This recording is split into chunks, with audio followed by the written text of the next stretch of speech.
I'm Donna Moore, 32, an accountant in Omaha, Nebraska. For years, I've poured my savings into keeping my family afloat. Hospital bills for Dad's heart surgery, my sister's college tuition, a new roof after a brutal Nebraska storm. I even turned down a job in Chicago, a real chance to climb just to stay close for them. At our family dinner table, the one I paid to refinish, Dad cleared his throat. We've decided, he said, voice firm. The house, the savings. Everything goes to your sister. She deserves it for her business dreams. My stomach twisted. Mom nodded her eyes, dodging mine. She's got big plans, she said, as if my sacrifices were nothing. I gripped my glass knuckles, wiped their words. Your sister deserves it. Hitting like a punch. All those late nights balancing their books weekend spent fixing their messes erased. They didn't see me. They thought I'd keep playing the beautiful daughter, pouring my paychecks into their lives. I wanted to scream, but my silence burned louder. My heart raced as I stared at that table, the weight of their betrayal sinking in. They'd taken everything I gave and handed it to her. Something snapped in me that night. If you've ever been pushed aside by family, smash that like button and share the story. You won't believe what I did next. As the plate sat untouched, my mind drifted to everything I'd given up. 5 years ago, Dad's heart surgery landed us with a bill for $15,000. Mom called me past midnight, her voice breaking, saying they had no way to pay. I sent the money by morning, draining every cent I'd saved. No weekend trips, no new shoes, just a quiet glance from Dad when he left the hospital. He never spoke of it again. I told myself it kept him breathing, and that was enough. Leslie's college tuition hit next. She swore a business degree would launch her into some grand entrepreneurial life, so I covered $10,000 a year for 3 years. My own rent and car payments barely fit my budget, but I made it work believing she'd soar. She stumbled through classes, partied more than studied, and barely graduated. Her string of failed ventures, boutiques, food trucks ate up her focus, but I stayed silent, signing checks to keep her dreams alive. 2 summers ago, a storm tore through Omaha, shredding our family home's roof. Mom pleaded over the phone, saying they'd lose the house without help. I'd paid $8,000 for repairs, taking extra hours at my accounting job to scrape it together. I still see that roof when I pass by a marker of what I gave. The deepest cut was Chicago. A firm offered me a senior accountant position, $85,000 a year, a real chance to build something for myself. I said no. Leaving felt like betraying them, so I stayed anchored to Omaha. Each sacrifice stacked like stones on my chest. Late nights at my desk, numbers swimming. I wondered when I'd breathe for me. Dad's recovery, Leslie's degree, that sturdy roof I made. Those happen, yet they never noticed. Leslie swept in spinning tales of her next big idea. While I footed the bill, Mom and Dad cheered her vision, never asking how I stretched my paycheck. I didn't want applause, just a moment of recognition. Instead, I got their silence. The math told a harsh truth. All the money I gave them hospital bills, tuition repairs, while Leslie burned their money on designer clothes and weekend getaways. I'd seen the receipts when Mom handed me their tangled credit card statements to sort. I never said a word, just kept paying. My apartment stayed bare, my savings shrank. But I thought family meant giving until it stung. I'd let go of trips, my career, my own peace, all for them. They leaned on me, expecting I'd always carry the weight. Leslie never offered a cent. She'd arrive with new earrings, boasting about investor meetings while I covered their bills. Mom and Dad called her their dreamer, their star, but never asked how I managed. I thought loyalty meant putting them first, even when it hollowed me out. Those years of giving left me empty, my future fading with every dollar I sent. I wasn't fully angry then, but the burden of their indifference grew heavier. I'd built their world brick by brick, only to see they'd never valued it. I couldn't keep giving everything for nothing. That night, their faces around the table came into sharp focus. I sat in our Omaha dining room, the weight of my sacrifices still heavy from my thoughts. Dad straightened his eyes, steady. "We've made up our minds," he said, voice cutting through the clink of silverware. "The house and our savings, they're going to Leslie. She deserves it for her dreams." My breath caught a sharp pang slicing through me.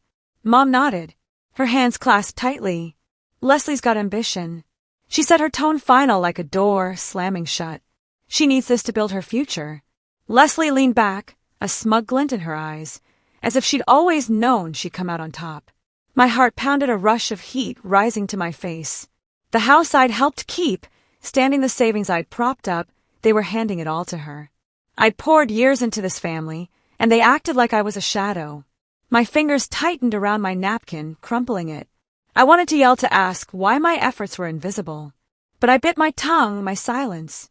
A heavy anchor in the room. Dad folded his arms, satisfied. "Leslie's got big ideas," he said, glancing at her with pride. "She'll make something of herself." Make something. I'd held them together, but they didn't see it. Leslie spoke up, her voice bright and sharp. "I've got plans in motion," she said, flipping her hair. "This is my shot." She didn't even glance my way, as if my presence didn't matter. Mom reached out, touching Leslie's arm. "We're behind you," she said warmly, her eyes never meeting mine. The air felt thick, pressing against my chest. I thought of all I'd given: time, energy, my own plans swallowed by their needs. They didn't know the nights I'd spent worrying over their finances, the choices I'd made to keep them secure. They didn't care. Leslie's dreams were just words, half-baked schemes that never landed. But they crowned her the star. I was just the one who made it possible. My throat tightened, a storm churning inside me. I could have stood, slammed my hands on the table, let it all spill out. But I stayed still, my gaze locked on the table's edge. They kept talking, their voices buzzing about Leslie's future, her potential. Each word stung, carving deeper into my loyalty. I believed family meant standing together, but they'd left me carrying the load alone. And then given the reward to her. Leslie laughed, tossing out some vague idea about a new venture, while Dad nodded like she cracked a code. Mom added, "We trust you, Leslie." Not me. Never me. I felt like a stranger in my own home, unseen, erased. I shoved my chair back, the sound sharp against their chatter. "I need a moment," I said, my voice low and tight. They barely noticed. Leslie kept spinning her plans. Mom kept smiling. Dad kept nodding. I stepped onto the porch the Nebraska night, biting at my skin. Their words rang in my head. She deserves it. Deserves it. I'd given everything, and they'd given me nothing. Not a nod, not a word of thanks. Something shifted in me. Then a quiet break I couldn't undo. I wasn't their anchor anymore. Another week passed, and I couldn't shake the betrayal. I met Carol at a coffee shop in downtown Omaha, her face tense as she slid into the booth. She'd been my friend since high school, always blunt. And today her eyes carried a warning.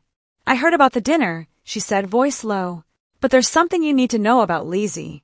My stomach knotted already, bracing for trouble. Carol leaned closer, her words sharp. "She's been burning through money, new clothes, fancy trips, all on credit cards they didn't know about. She's racked up debt, and it's tied to your parents' house." I froze, my coffee cup heavy in my hands.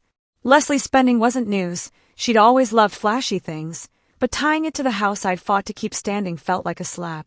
Carol pulled out her phone, showing me a screenshot of a bank notice she'd gotten from a mutual friend at the loan office.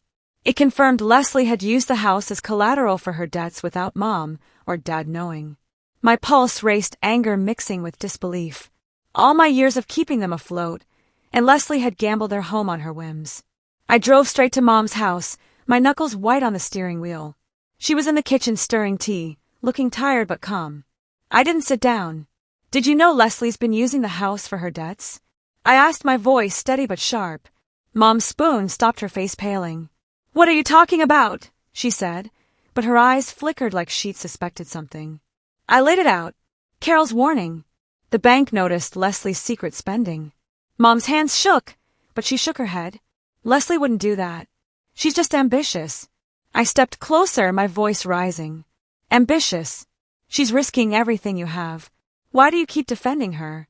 Mom looked away, her lips tight. "She's trying to build something," she said, softer now. "You're strong. You always manage. Lizzie needs us." Her words cut deep, twisting the knife of their choice at that dinner. I'd been their anchor, but they still chose her even now. My chest burned, but I pressed on. The bank could take the house. "Mom, did you even check?" She faltered, her hands gripping the counter. "We trusted her," she said, almost a whisper. I wanted to scream, to shake her until she saw the truth.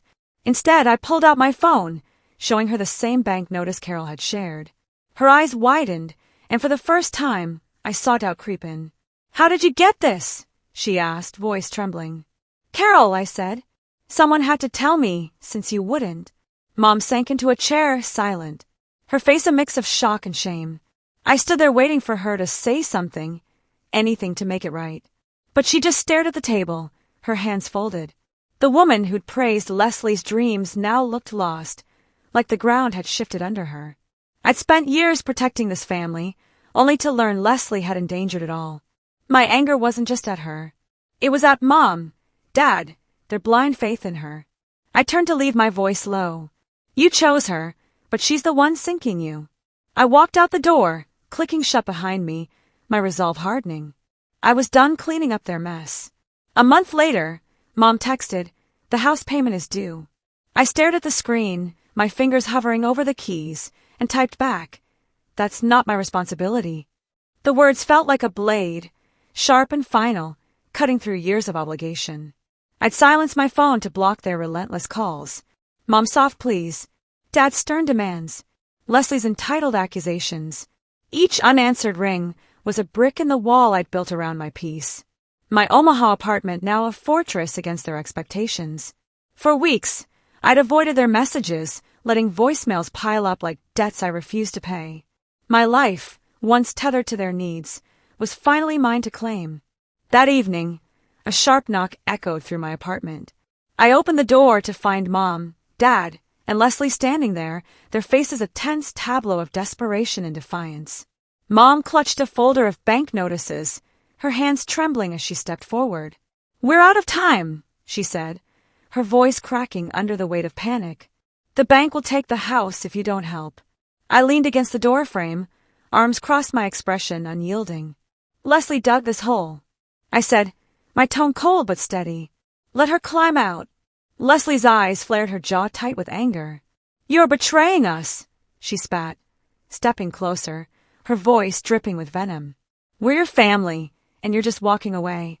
I let out a bitter laugh, the sound harsh in the quiet hallway. "Betraying you? I've carried this family for years. Every bill, every crisis, every sacrifice, and you handed it all to her." My words landed like a slap, and her face flushed. But she didn't back down. Dad moved forward, his presence heavy, his eyes searching mine for the daughter who'd always caved. "This isn't who we raised," he said, his voice low, laced with disappointment. "You're letting us fall apart." The accusation stung a sharp twist in my chest, but I held my ground. "I've given enough," I said, locking eyes with Leslie. "Your mess, your problem." Her lips parted, but no words came, her defiance, faltering under my gaze. Mom's voice broke the silence, soft and pleading. "Please, just this once," she said, her eyes glistening with unshed tears. "We're your family." I scanned their faces, Mom's trembling hands, Dad's furrowed brow, Leslie's clenched fists. They weren't here for me. They were here for what I could give. My heart pounded, not with guilt, but with a clarity I'd never felt before. "Family doesn't mean I'm your bank," I said, my voice firm, unshaken. "I'm done." I stepped back, ready to close the door, but Leslie lunged forward, her voice rising. "You think you're better than us?" She demanded, her eyes wild with desperation. "You'll regret this when we lose everything." I met her gaze unflinching. "No, Leslie," I said, my words deliberate. "You'll regret gambling their home on your schemes." Her face crumpled, a flicker of fear replacing her bravado. Dad raised a hand as if to calm her, but his eyes stayed on me, heavy with judgment. "You're choosing yourself over us," he said, his tone final like a verdict. I nodded, unapologetic. "Yes," I said, for the first time I am. Mom reached out her fingers, grazing my arm, but I pulled away. "Don't," I said, my voice softer but no less resolute. "You made your choice when you picked her." The air grew thick, their silence louder than any argument. I thought of the years I'd spent balancing their books, stretching my paychecks, sacrificing my dreams to keep them afloat. Every late night, every missed opportunity, every quiet moment of resentment, it had led to this. They'd taken my loyalty for granted, assuming I'd always bend. But I was no longer their anchor. I glanced at the folder in Mom's hands, the bank notices spilling out a testament to Leslie's recklessness. "Call the bank," I said, my eyes on Leslie. Fix it or face it. I'm not your way out anymore. She flinched, her hands balling into fists, but she stayed silent, her usual confidence gone. I closed the door, the click echoing in the stillness. Their voices lingered outside, muffled but persistent, pleading and accusing in turn. I walked to my window, the Omaha skyline glowing against the dusk, a reminder of the life I was reclaiming. My phone buzzed again, another voicemail, probably Dad's stern voice, or Leslie's entitled pleas. I didn't check. Instead, I sank into my couch, the weight of their expectations lifting. My pulse steadied, replaced by a quiet freedom. I'd spent years giving everything, only to be sidelined for Leslie's empty promises. Now I was choosing myself, and it felt like breathing for the first time in years. Their problems were no longer mine. The next week, whispers started spreading. I noticed at first at the grocery store in Omaha, where neighbors I'd known for years averted their eyes, their hushed voices trailing behind me. By Wednesday, my inbox was flooded with messages from old friends asking if the rumors were true. Leslie had taken to social media, painting me as the villain, a selfish daughter who'd abandoned her family in crisis. Her posts, sharp and venomous, accused me of turning my back on Mom and Dad, leaving them to lose their home. My throat tightened as I read her words, each one a twisted lie that burned. At work, the whispers grew louder. Colleagues I barely knew shot me sidelong glances, their conversations stopping when I walked by. A coworker, someone I trusted, pulled me aside. "Is it true you're letting your parents' house go to the bank?" she asked, her tone heavy with judgment. I shook my head, my voice steady despite the heat rising in my chest. "No," I said, "that's not the story." But the truth didn't matter. Leslie's lies had spread like wildfire, and people believed what was easiest to swallow. Mom called that afternoon, her voice cold. "People are talking," she said. "They're saying you've walked away from us." I gripped my phone, my knuckles pale. "Leslie's the one spreading this," I said, my words sharp. "She's lying to save herself." Mom paused, then sighed. "You need to fix this," she said, as if I were the one who'd started the fire. I hung up my hands, shaking the weight of her words, settling like a stone. They weren't just letting Leslie's lies spread, they were adding fuel. Dad's email came next, formal and cutting. "Your actions are tearing us apart," he wrote. "People in town are calling us desperate because of you." I stared at the screen, my pulse racing. Desperate, I'd spent years keeping them afloat, but now I was the one dragging them down. Their accusations stung, not because they were true, but because they came from the people I'd given everything for. I didn't reply. Instead, I scrolled through Leslie's latest post, a public rant about my cold heart, complete with comments from strangers, calling me ungrateful, heartless. I walked to a park near my apartment, needing air to clear the haze of their words. The Omaha skyline loomed in the distance, steady and indifferent. I'd always thought family was a bond that held through anything, but now it felt like a trap. Leslie's lies weren't just words. They were a campaign to bury me, to make her the victim, and me the traitor. And Mom and Dad, instead of stopping her, were piling on their silence in her defense, louder than any argument we'd ever had. By Friday, the rumors had reached my clients. One, a local business owner I'd worked with for years, sent a curtail. "Heard about your family," it read. "Not sure we can keep working with someone who'd do that." My stomach sank, a cold dread settling in. Leslie's posts weren't just personal. They were hitting my life, my work, my name. I sat at my desk, staring at the email, my fingers hovering over the keyboard. I wanted to fight back, to post my side, to scream the truth, but I didn't. I closed my laptop, my resolve hardening. They could tear me down, but I wouldn't let them break me.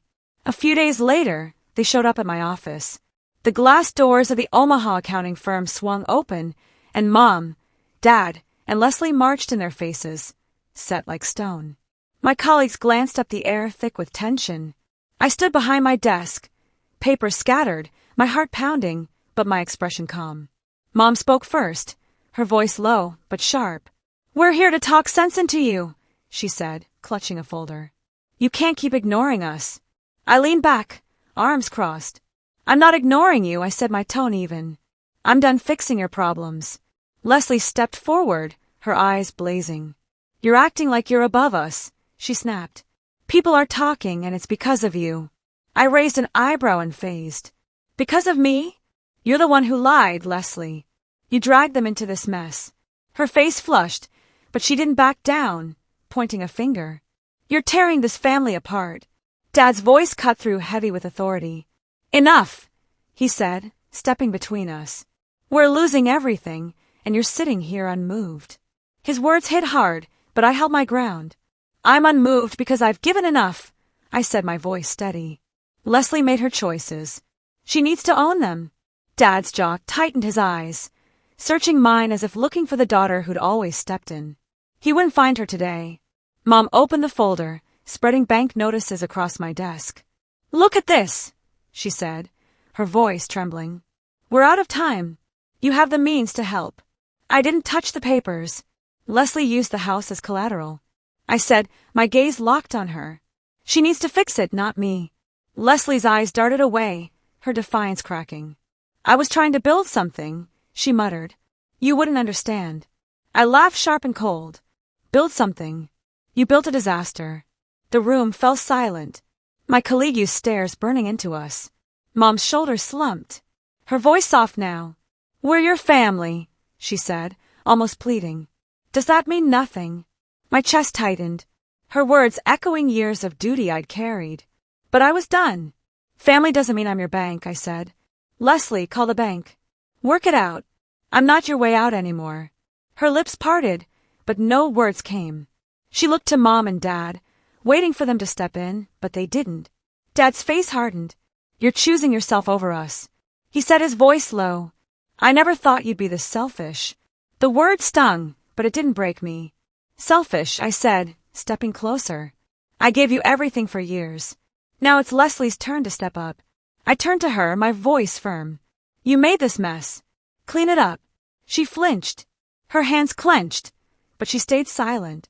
For the first time, I saw fear in her eyes, not defiance. Mom reached for my arm, but I stepped back. We're done here, I said, gesturing to the door. I have work to do. They stood there frozen, as if expecting me to change my mind. I didn't. Dad shook his head, turning away first. Mom followed her steps, slow, the folder still on my desk. Leslie lingered, her gaze locked on me, a mix of anger and desperation. You'll regret this, she said, her voice barely a whisper. I met her eyes unflinching. No, Leslie, you will.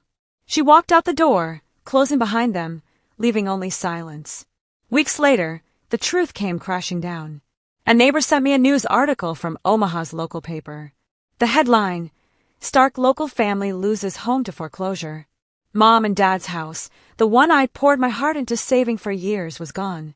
The article didn't name Leslie, but it didn't have to words spread fast. Her reckless spending, her lies about building a future had been exposed when the bank seized the property. Neighbors whispered about her lavish trips and designer bags purchased while the family's foundation crumbled. I sat at my kitchen table staring at the screen, a quiet relief washing over me. The truth was out, and it wasn't my burden anymore. Leslie's social media went silent, her posts about my cold heart replaced by a void. Friends who'd once believed her lies began messaging me, their tones apologetic. We didn't know. One wrote recounting how Leslie had spun tales of my betrayal to anyone who'd listened. A local shop owner who'd questioned me weeks ago called to say he'd heard the real story. Leslie's debts, her refusal to act, her dragging Mom and Dad down with her. I nodded, my voice calm. It's over, I said, and meant it. Their judgment no longer held weight. Mom called one evening, her voice thin and tired. We're staying with friends. She said the words heavy with defeat. We lost everything. I waited expecting her to ask for help, but she didn't.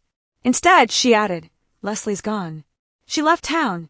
My chest tightened, not with guilt, but with clarity. Leslie had run, leaving Mom and Dad to face the wreckage alone. I'm sorry it came to this, I said, my tone steady, but it wasn't my fault. Mom didn't argue her silence or reluctant admission. Dad never called his absence louder than any words. I walked through my apartment, the Omaha skyline glowing beyond my window. For the first time in years, I felt light, unburdened by their expectations.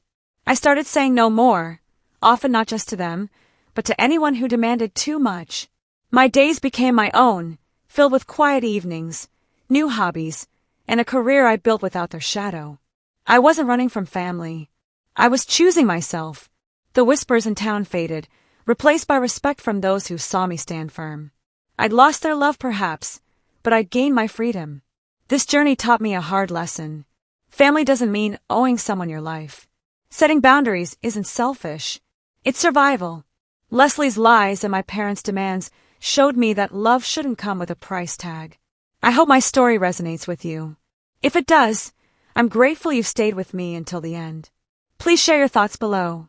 What would you have done in my place? And if you found value in this story, consider subscribing to this channel for more. Your support means the world.